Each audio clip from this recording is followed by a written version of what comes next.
Hi అండి. హెల్తీగా జొన్న కిచిడి అనేది ఎలా చేసుకోవాలి అనేది ఈ వీడియోలో చూపించేస్తానండి. ఇక్కడ వచ్చేసి జొన్న రవ్వ తీసుకుంటున్నానండి. పావు కప్పు జొన్న రవ్వ తీసుకుంటున్నాను. దాంట్లో అదే కప్పుతోటి దాంట్లో హాఫ్ పెసరపప్పు తీసుకుంటున్నానండి. అండ్ ఇవి రెండు కూడా మనకి గంట సేపు నానపెట్టుకోవాలి.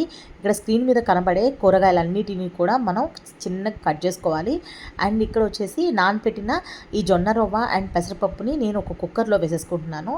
ఈ రెండు వేసేసుకున్న తర్వాత మనకు ఆల్రెడీ స్క్రీన్ మీద చూపించిన కూరగాయలన్నిటినీ కూడా మనకి ఇదే కుక్కర్లో వేసేసుకొని మీ దగ్గర ఉన్న కూరగాయలు మాత్రం వేసుకోండి, సరిపోతుంది.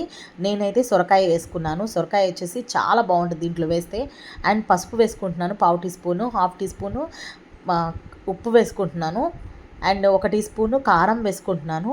అండ్ ఇవన్నీ వేసేసుకున్న తర్వాత మంచిగా కలిపేసుకోండి.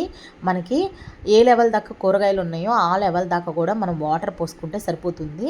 మీ లెక్కలో చెప్పాలంటే మునిగేదాకా వాటర్ పోసుకుంటే సరిపోతుందన్నమాట. పెసరపప్పు అనేది వాటర్ అనేది ఎక్కువ పీల్చుకుంటుందన్నమాట. అందుకే వాటర్ మనకి లూజ్గా ఉన్నా సరే మనం తినే టయానికి అడ్జస్ట్ అయిపోతుంది.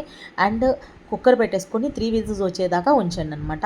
పూర్తిగా ఆవిరి అయిపోయిన తర్వాత మనకి తాలింపు వేసుకుంటున్నాను.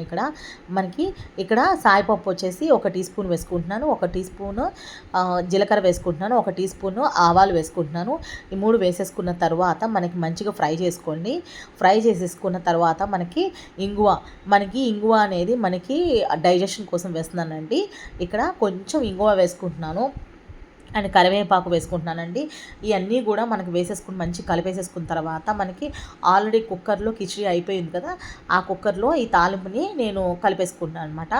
అండ్ నేను నెయ్యితో వేసుకున్నానండి తాలింపు. నెయ్యి అనేది చాలా బాగుంటుంది ఈ జొన్న కిచిడిలో, అందుకే నేను నెయ్యితో వేసుకున్నాను. మీరు ఒకసారి చూడండి, నెయ్యితో వేసుకొని అండ్ ఆయిల్తో వేసుకొని చాలా డిఫరెన్స్ వస్తుందన్నమాట. అండ్ ఇక్కడ వచ్చేసి నేను కొత్తిమీర గార్నిష్ చేసుకున్నాను. కొత్తిమీర వేసుకుంటే చాలా టేస్ట్ వస్తుందన్నమాట.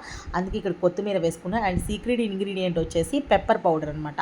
దీంట్లోకి ఈ జొన్న కిచిడిలోకి పెప్పర్ పౌడర్ చాలా బాగుంటుంది. అండ్ ఇక్కడ వచ్చేసి షుగర్ కానీ బెల్లం కానీ 1 టీ స్పూన్ అంతా వేసుకోండి అనమాట.